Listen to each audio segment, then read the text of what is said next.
Captain Jake Morrison stood on the bridge of the UES Valiant and watched the stars through the main screen. His ship had been traveling for 6 months through empty space, searching for signs of life beyond Earth. The mission was simple: find other intelligent beings in the universe and make peaceful contact. Jake had dreamed of this moment since he was a child, but now that they were so far from home, he felt the weight of responsibility on his shoulders. Dr. Lisa Carter looked up from her science station with excitement in her eyes. She had been monitoring signals from space for weeks, hoping to find something unusual. Today was different. Her instruments were picking up a pattern that made no sense according to natural laws.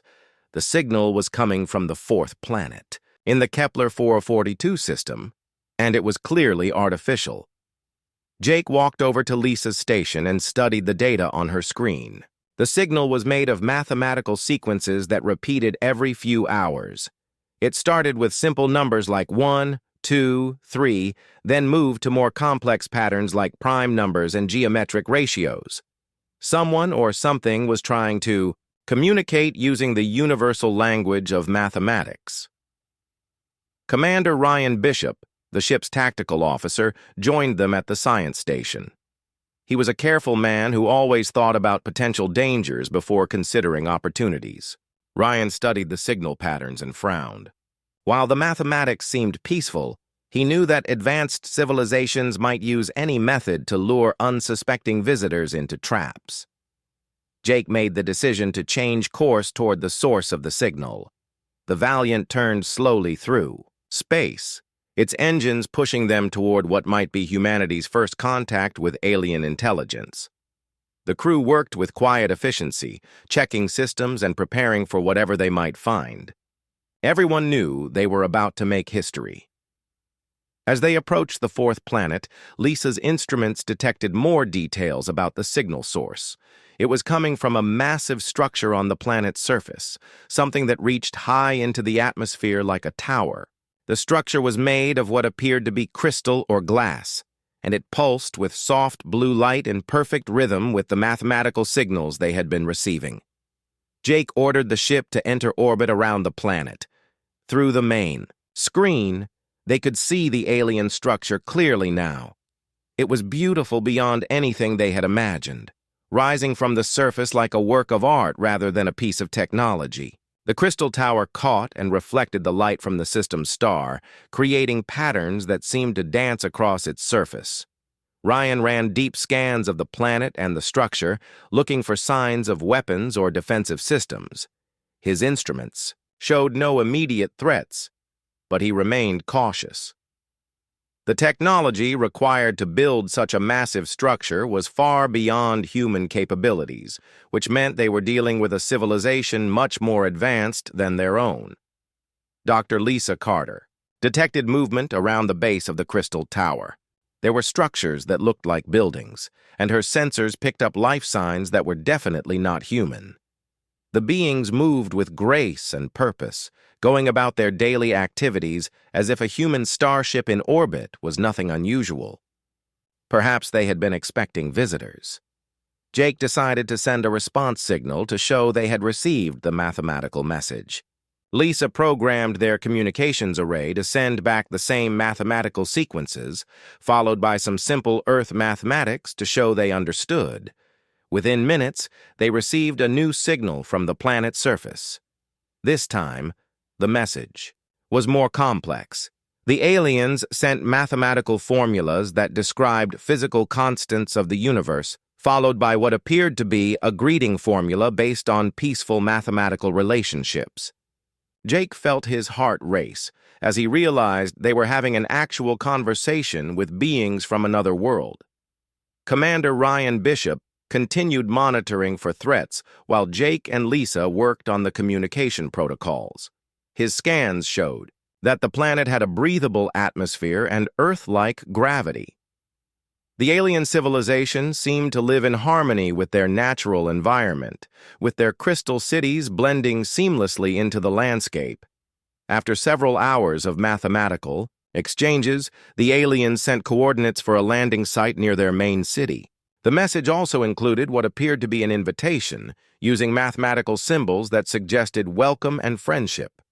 Jake knew this was the moment they had all been waiting for. Dr. Lisa Carter worked frantically to prepare translation, protocols, and recording equipment. If this first meeting went well, it would change the course of human history forever. She made sure every sensor and camera was working perfectly to document humanity's first contact with alien intelligence. Jake called his senior staff together for a final briefing before attempting to land on the alien world. He chose a small landing party that included himself, Lisa, Ryan, and 2 security officers. They would take a shuttle down to the surface, while the Valiant remained in orbit, ready to evacuate them if anything went wrong. As they prepared to leave the ship, Jake looked out at the crystal tower one more time. It continued to pulse with that beautiful blue light, like a beacon welcoming them to a new chapter in human history. He had no way of knowing that this moment of hope and wonder would soon turn into humanity's greatest nightmare. Admiral Kate Sullivan arrived in the Kepler 442 system 3 months after Jake Morrison's historic first contact with the Valeth. Her diplomatic vessel, the UES Harmony, carried a full embassy staff, scientists, and cultural specialists. The initial reports from Captain Morrison had filled Earth with excitement and hope. Humanity was no longer alone in the universe, and they had found peaceful neighbors among the stars. The Valeth had spent the 3 months preparing an elaborate welcome ceremony for the human diplomatic mission.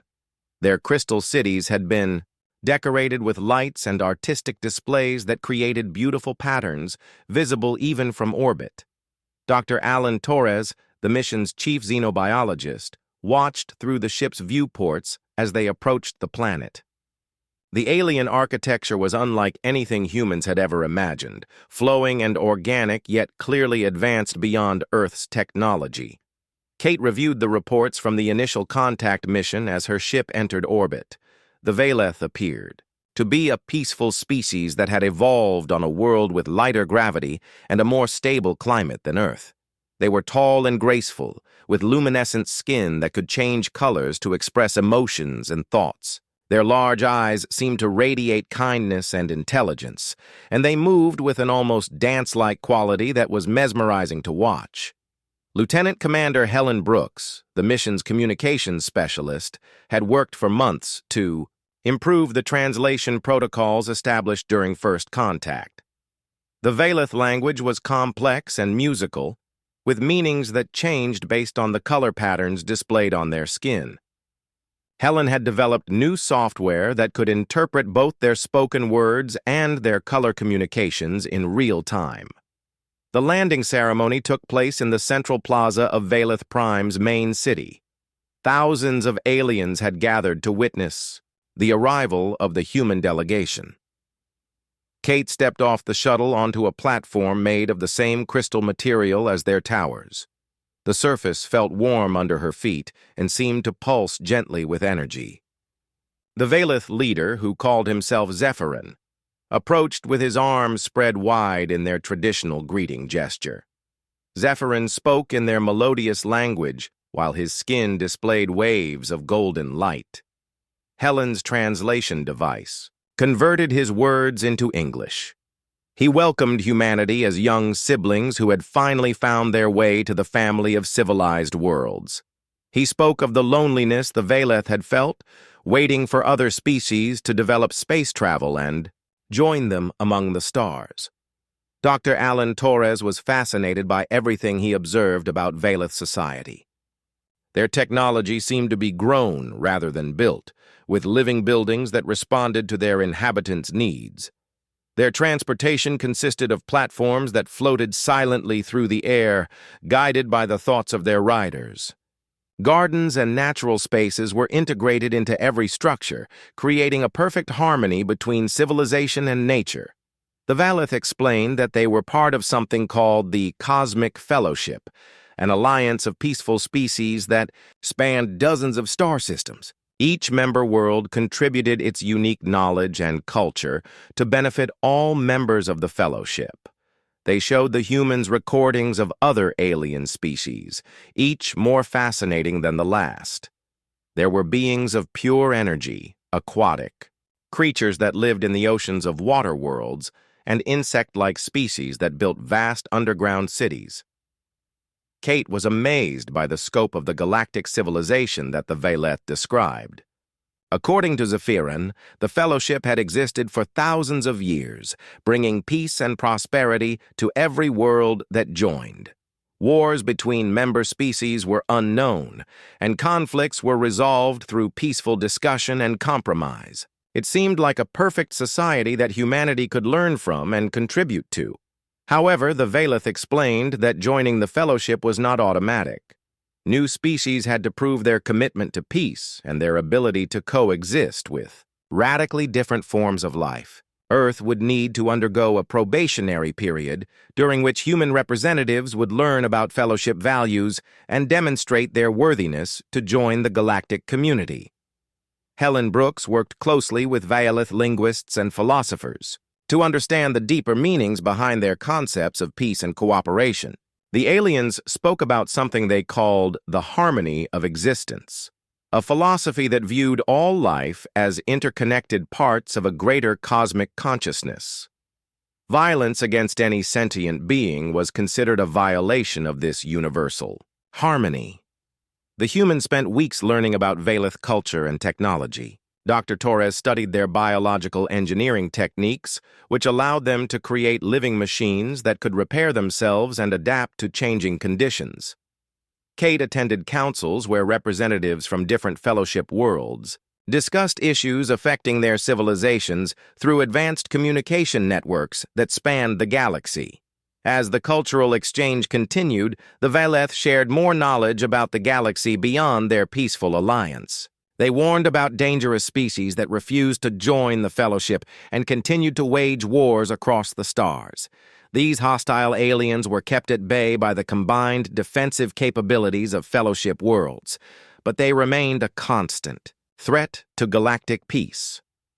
The humans learned about the Korthak, a particularly aggressive species that attacked and enslaved other civilizations. The Veleth showed them recordings of Korthak raids on peaceful worlds, describing how these brutal aliens showed no mercy to their victims.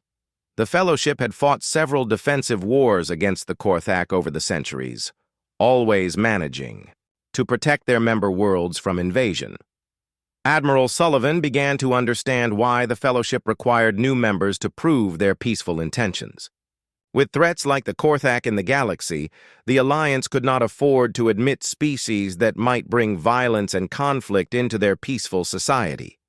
She assured Zephyrin that humanity was committed to learning the ways of peace and earning their place in the galactic community.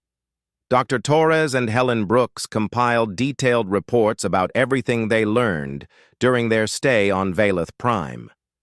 The knowledge they gathered would revolutionize human understanding of biology, physics, and social organization.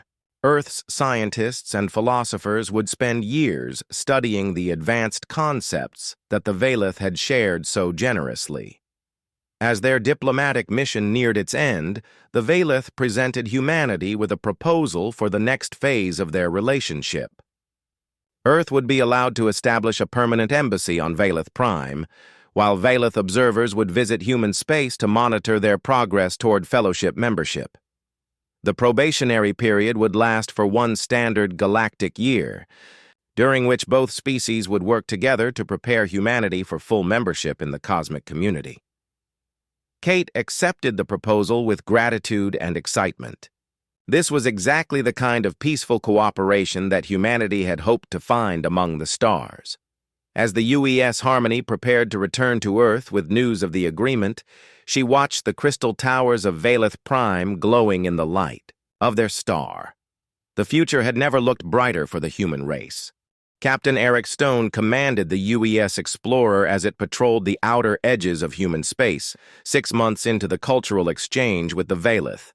His mission had been routine until the aliens approached him with what they called the trial of worthiness. According to Zephyrin, this would be humanity's chance to prove they deserved membership in the Cosmic Fellowship by demonstrating their commitment to helping others in need. The test seemed simple enough. A ship belonging to the hostile Korthak. Species had been detected drifting in human space, apparently disabled and sending distress signals. The vessel contained what appeared to be wounded survivors who needed immediate medical attention. The Valeth wanted to observe how humans would respond to enemies in distress, testing whether humanity could show mercy even to those who might be their adversaries. Major Patricia Wells, the explorer's Marine commander, felt uneasy about the entire situation from the moment she heard the mission briefing. Something about the scenario felt wrong to her experienced military instincts. The Korthak were supposed to be aggressive warriors who had fought the Fellowship for centuries, yet here was one of their ships conveniently disabled in human space, just when humanity needed to pass a test of mercy.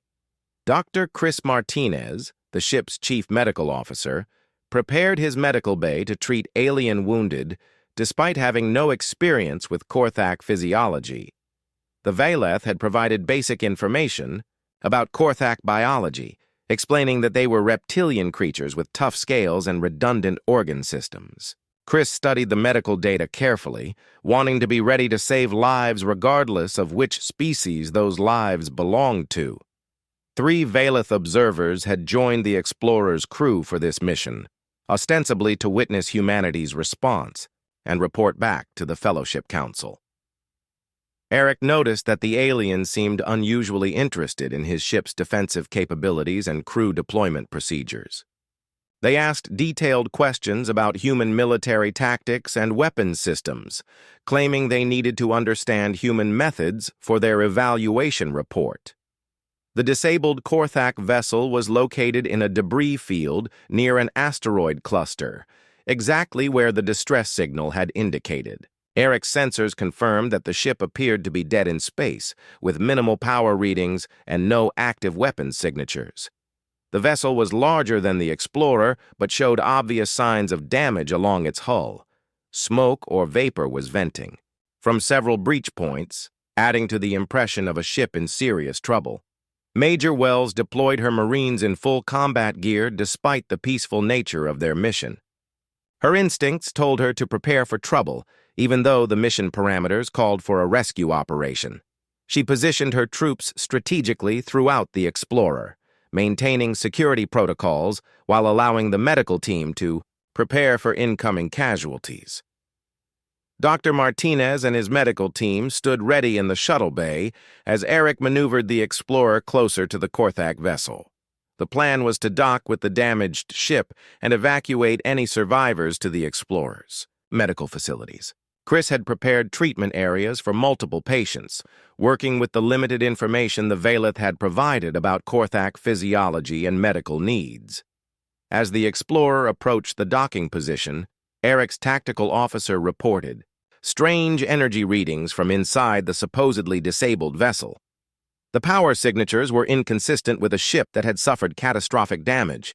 Patricia Wells immediately went to high alert, ordering her Marines to combat positions while trying not to alarm the Valeth observers who were watching everything with intense interest. The docking procedure went smoothly, with magnetic clamps securing the 2 ships together. Eric's crew established an airlock connection and began pressurizing the transfer tunnel.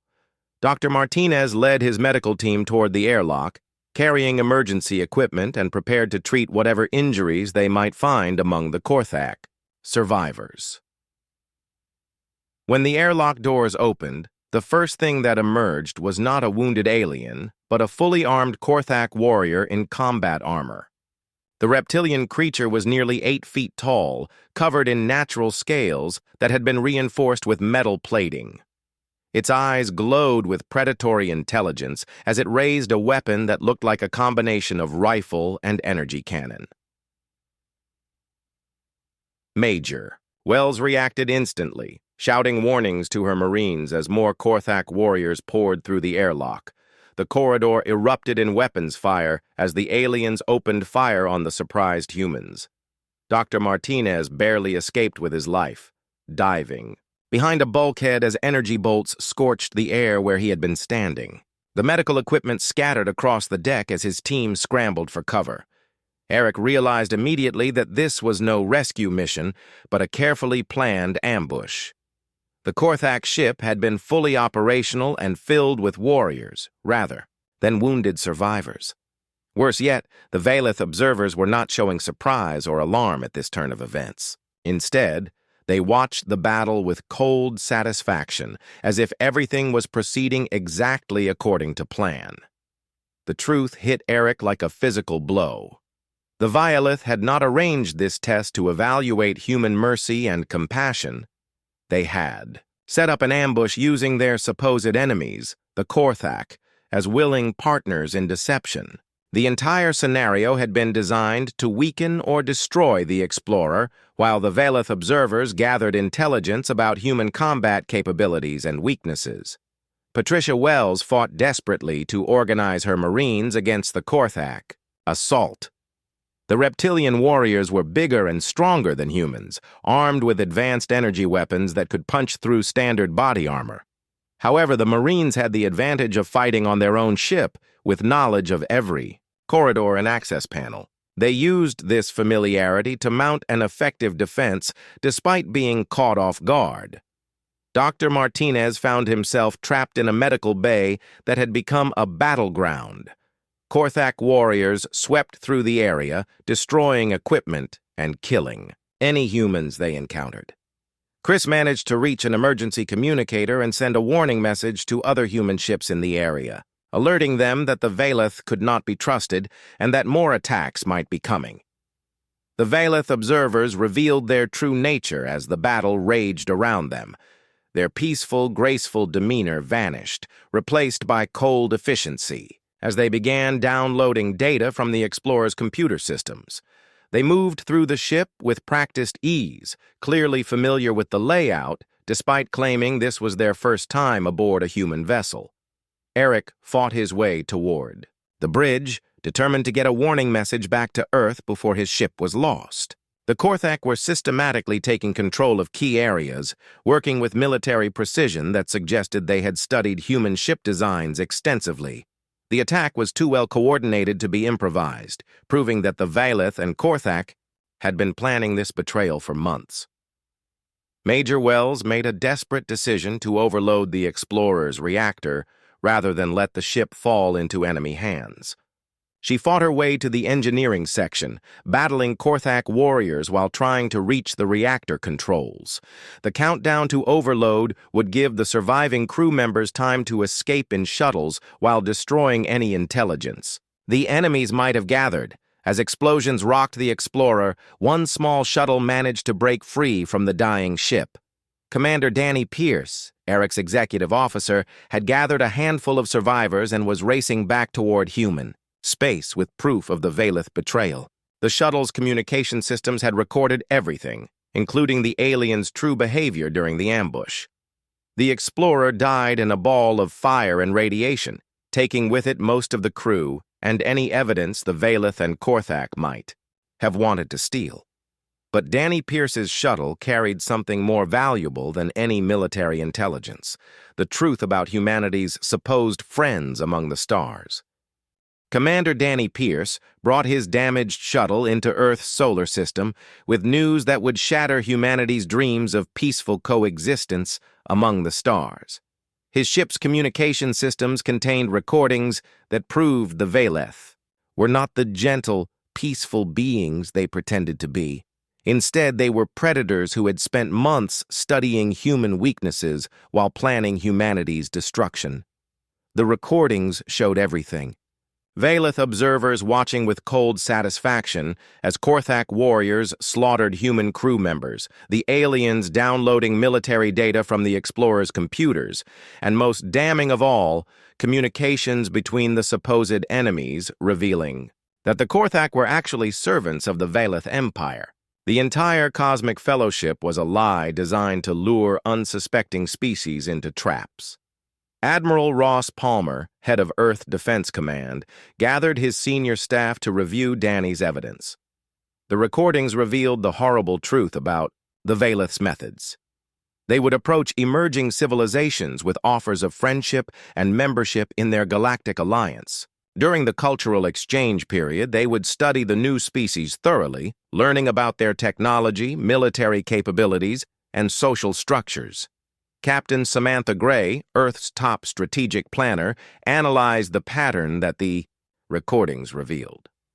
The Valeth had perfected this technique over thousands of years, using it against 47 different species. Once they had gathered enough intelligence about their targets, they would stage elaborate tests or crises that would weaken the victim species' defenses while positioning Valeth forces for a final attack. The true horror became clear as Earth's intelligence analysts decoded more of the alien communications. The Cosmic Fellowship did exist, but not as a voluntary alliance of peaceful worlds. It was a collection of enslaved civilizations, each one conquered through the same deceptive methods the Valeth had tried to use on humanity. The beautiful crystal cities and advanced technology were built on the bones of dozens of extinct species. Dr. Lisa Carter, who had participated in the original First Contact, felt sick as she realized how thoroughly the aliens had deceived them. Every conversation, every cultural exchange, every moment of wonder and hope had been carefully orchestrated to make humans trust their future destroyers. The mathematical greeting that had seemed so peaceful was actually a trap used to identify species advanced enough to be worth conquering. Admiral Palmer knew that humanity had very little time before the Valeth launched their harvesting operation. According to the intercepted communications, the alien fleet was already assembling in a nearby star system. Earth's defenses were designed to protect against human enemies, not against technology that was thousands of years more advanced than anything humans had ever imagined. Captain Gray began coordinating humanity's desperate response to the coming invasion. Every military base, shipyard, and research facility on Earth and throughout the solar system received emergency orders to begin preparing for war. Scientists who had been working on peaceful applications of Valeth technology were reassigned to weapons development projects. The one advantage humanity possessed was the element of surprise. The Valeth believed their deception had been successful and that Earth's population was still eagerly awaiting membership in the Cosmic Fellowship. They expected to find a peaceful planet with minimal defenses, not a species that had discovered their true nature and was preparing to fight back. Dr. Alan Torres, who had studied Valeth biotechnology during the diplomatic mission, now turned his knowledge toward finding weaknesses in alien systems. The living technology that had seemed so wonderful during the cultural exchange might be vulnerable to biological weapons designed specifically to target their organic components. Earth's biological warfare specialists began developing viruses and toxins that could attack Valeth technology. Lieutenant Commander Helen Brooks used her understanding of alien communication systems to develop electronic warfare capabilities. If humans could disrupt Valeth coordination during the coming battle, it might give Earth's forces a chance to survive despite being outmatched technologically. She worked with computer specialists to create viruses that could spread through alien networks. The most crucial discovery came from analyzing the Valeth technology that had been left behind during the cultural exchange. Earth's scientists found that the aliens used quantum communication networks that connected all their technology across vast distances. This network allowed them to coordinate their empire efficiently, but it also represented a potential vulnerability that human hackers might be able to exploit. Captain Samantha Gray developed a strategy based on humanity's greatest strengths: adaptability, unpredictability, and the willingness to fight dirty when survival was at stake.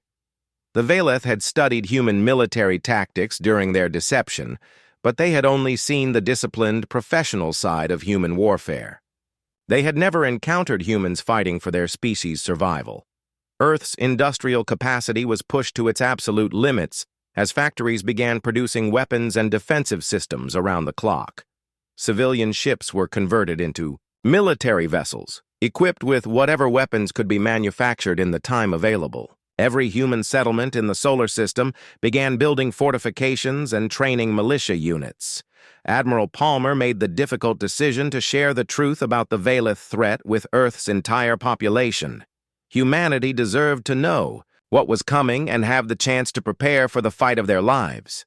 The revelation caused panic in some areas, but it also unleashed a determination that surprised even Earth's military leaders. Citizens volunteered for military service, in numbers that overwhelmed recruitment centers. Retired veterans came out of retirement to share their knowledge with new recruits. Scientists and engineers worked without sleep to develop new weapons and defensive technologies. The entire human species united against the common threat in a way that had never been seen before in their history.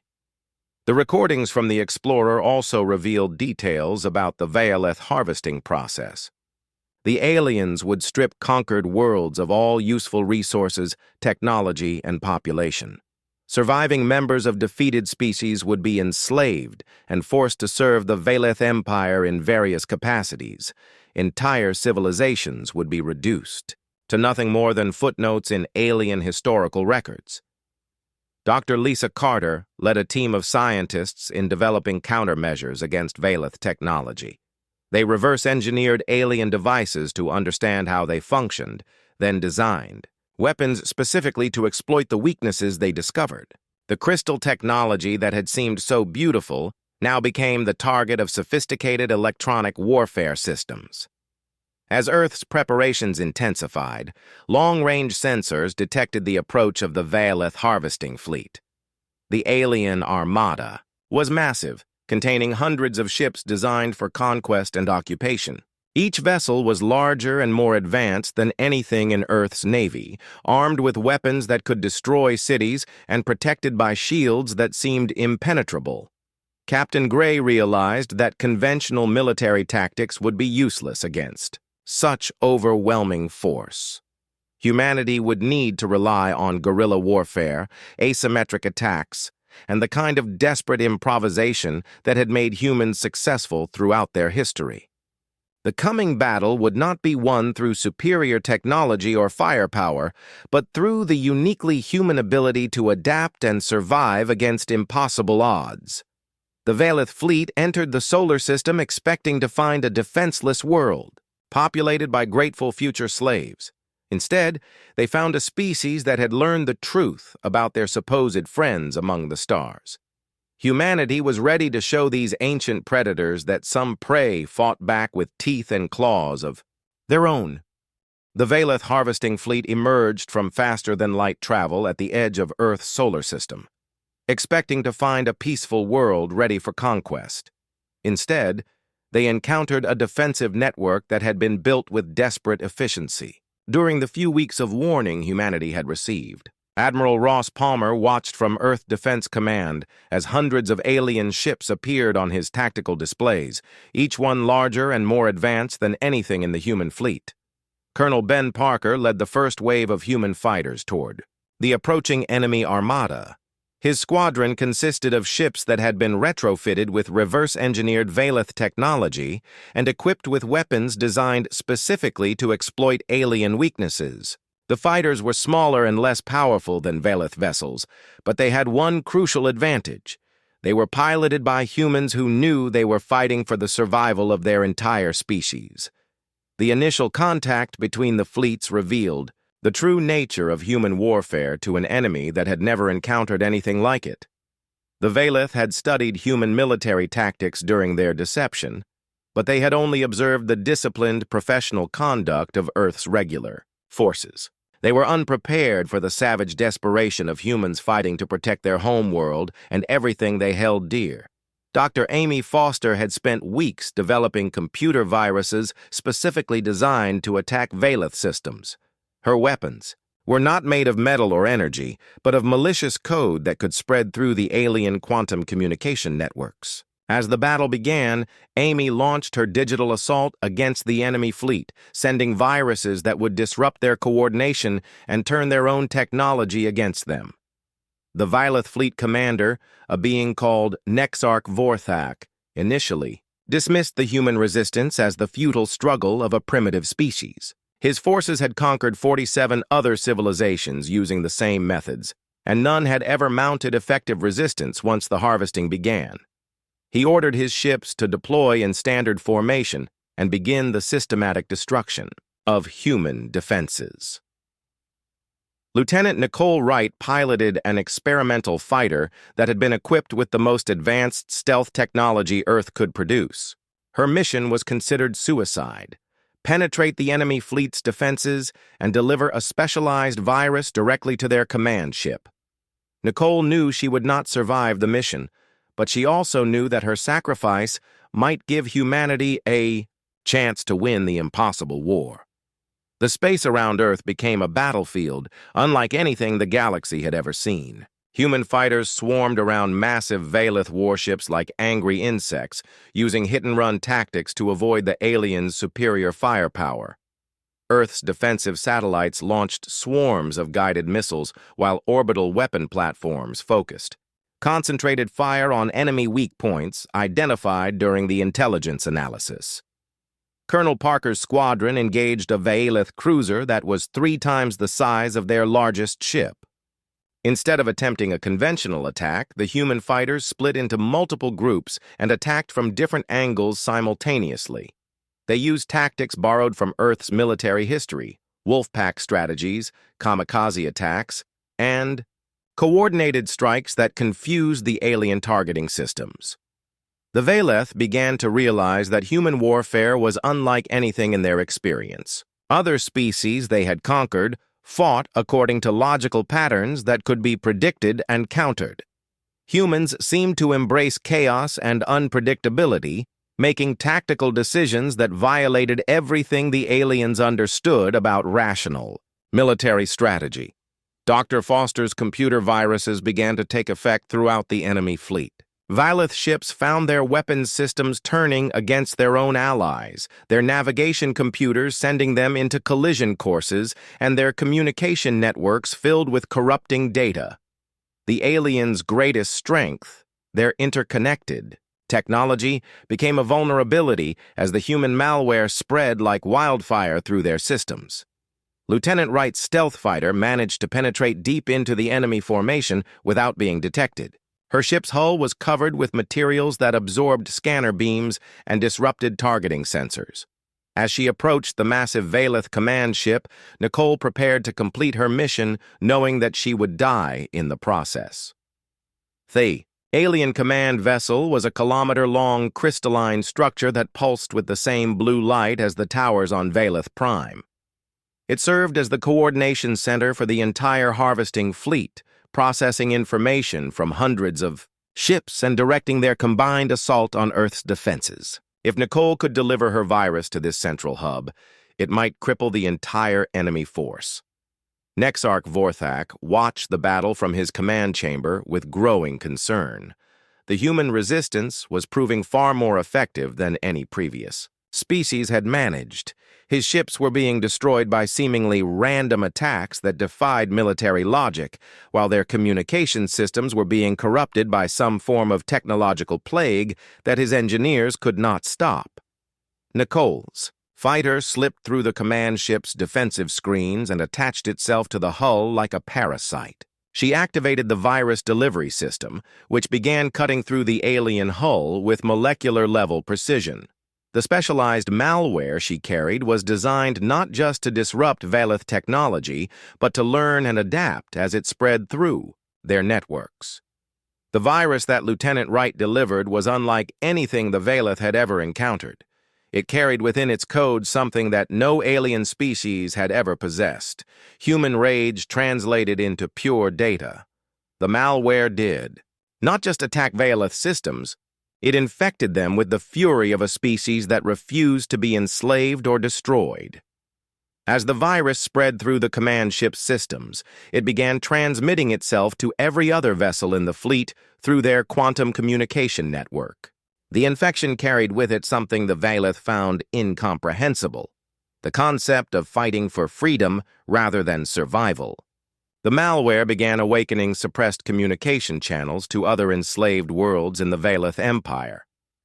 Nicole Wright died when her fighter's reactor overloaded during the virus delivery, but her sacrifice accomplished far more than anyone had dared hope.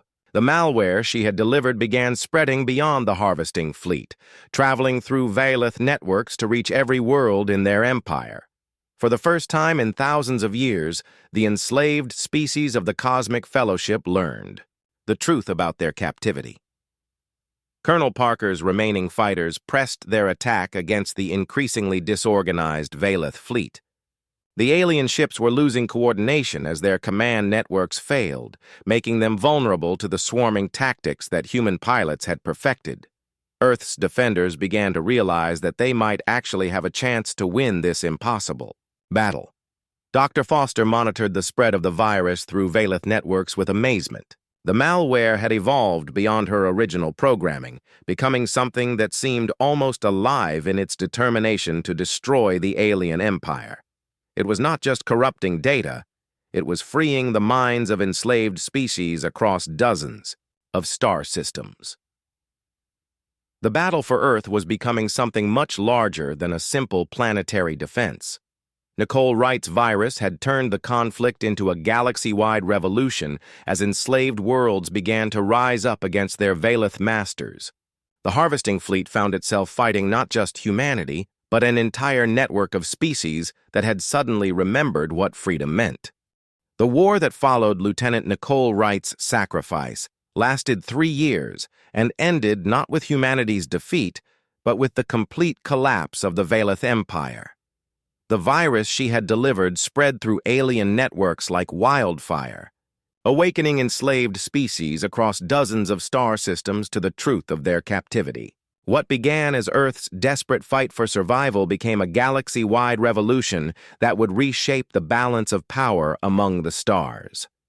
Admiral Jack Morrison, younger brother of the original Contact mission commander, led humanity's growing fleet as it joined with liberated worlds to form the Galactic Liberation Alliance. The name Jake Morrison had become a symbol of hope throughout the galaxy, representing the first species that had seen through Valeth deception and lived to warn others. Jack felt the weight of his brother's legacy as he commanded ships filled with beings from dozens of different worlds. The Alliance fleet that approached Valeth Prime consisted of vessels from every species that had ever been enslaved by the Crystal Empire. Aquatic beings from ocean worlds flew alongside insect-like creatures from underground civilizations, while energy beings provided support from ships specially designed to contain their unique forms of life. Humanity had become the center of a coalition that represented thousands of years of suppressed freedom. Captain Maria Rodriguez commanded the rebuilt UES Valiant as it entered the Valeth home system for the final assault. The ship carried the Yi, same name as Jake Morrison's original vessel, but it had been transformed into something the first exploration ship could never have imagined. Advanced weapon systems borrowed from liberated worlds were integrated with human engineering to create a warship that represented the best of galactic cooperation. The crystal cities of Valeth Prime no longer pulsed with peaceful blue light. The planet's surface was scarred by 3 years of revolution as enslaved populations rose up against their masters. The beautiful towers that had once seemed like works of art were now revealed as monuments to conquest, built from the crystallized remains of destroyed civilizations. Commander Ryan Bishop, now promoted to admiral, coordinated the Alliance's final assault on the Valeth homeworld. The tactical knowledge he had gained during humanity's first contact had proven invaluable during the Long War. His understanding of alien psychology and technology helped the liberation forces develop strategies that the Valeth could not predict or counter. The siege of Valeth Prime became a symbol of justice for every species that had suffered under the Crystal Empire's rule. Former slaves fought alongside their liberators to bring down the civilization that had deceived them for millennia. The Violeth, who had ruled through manipulation and careful planning, found themselves facing an enemy they could never understand, the unified rage of every being they had ever wronged. Dr. Lisa Carter, now director of Alliance Science Division, worked to preserve the knowledge and culture of liberated worlds, while ensuring that Valeth technology could never again be used for conquest. Her teams carefully studied alien science to separate useful knowledge from the tools of oppression. The goal was to build a new galactic civilization based on cooperation rather than domination. The final battle took place in orbit around Valeth Prime as Alliance forces overwhelmed the last defenders of the Crystal Empire. The aliens who had once seemed so graceful and peaceful revealed their true nature as they fought with desperate savagery to maintain their power. But thousands of years of easy conquest had made them weak, while their former slaves had been strengthened by suffering and united by hope for freedom. Admiral Morrison stood on the bridge of the Alliance flagship as Valeth Prime's defensive networks finally collapsed. The planet that had been the center of galactic oppression for so long was now surrounded by ships filled with liberated beings. The crystal spire that had first welcomed humanity still stood on the planet's surface, but its meaning had been transformed forever. The surrender of the Valeth leadership marked the end of the oldest empire in known galactic history. The crystal beings who had presented themselves as peaceful philosophers were revealed to be nothing more than sophisticated predators who had grown fat on the suffering of others. Their technology would be studied and their methods exposed to ensure that no other species could follow their path of deception. Captain Rodriguez led the team that secured the Valeth Communications Center, the heart of the network that had once controlled dozens of enslaved worlds. The quantum communication systems that had been used to coordinate oppression were now repurposed to spread messages of freedom throughout the galaxy. The infrastructure of tyranny became the foundation for democratic cooperation. The liberation of the galaxy's enslaved species created challenges that no one had anticipated. Worlds that had been isolated for thousands of years suddenly had to learn to interact with dozens of other civilizations. Species that had forgotten their own histories had to rebuild their cultures from fragments preserved in hidden archives and genetic memories. Dr. Alan Torres, now leading the Alliance Cultural Restoration Project, worked with scholars from every liberated world to recover lost knowledge and rebuild destroyed civilizations. The project became one of the most ambitious undertakings in galactic history, requiring cooperation between beings so different that they could barely understand each other's basic concepts of existence. The former Cosmic Fellowship worlds formed the core of the new Galactic Liberation Alliance, but the organization was fundamentally different from the empire it replaced. Instead of a hierarchy controlled by a single species, the alliance was built on principles of equality and mutual respect. Each member world had an equal voice in decisions that affected the galactic community. Admiral Bishop established the Alliance Defense Force with a mandate to protect member worlds from external threats while preventing any single species from dominating others. The military was designed with safeguards that would make it impossible for the Alliance to become another empire. Representatives from every member species served in leadership positions, ensuring that no one viewpoint could control the organization. The trial of captured Valeth leaders became a defining moment for galactic justice. The crystal beings were judged not by the laws of any single species, but by a court representing every civilization they had wronged.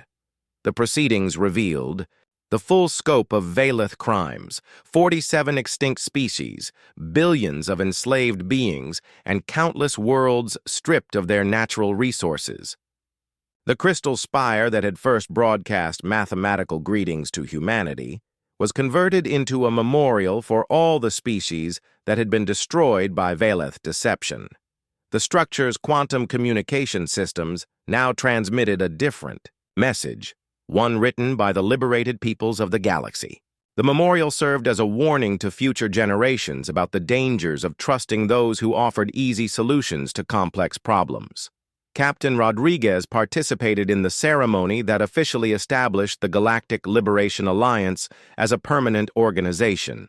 Representatives from hundreds of worlds gathered on the former Valeth Prime, now renamed Liberation, to sign the charter that would govern their cooperation. The document was written in every language spoken by Alliance members, requiring months of translation work. The ceremony concluded with the activation of a new quantum communication network designed to connect all Alliance worlds in a web of free information exchange. Unlike the Valeth system that had been used for control and surveillance, this network was built with protections for privacy and democratic participation. Every member world could communicate directly with every other member, eliminating the possibility of centralized manipulation.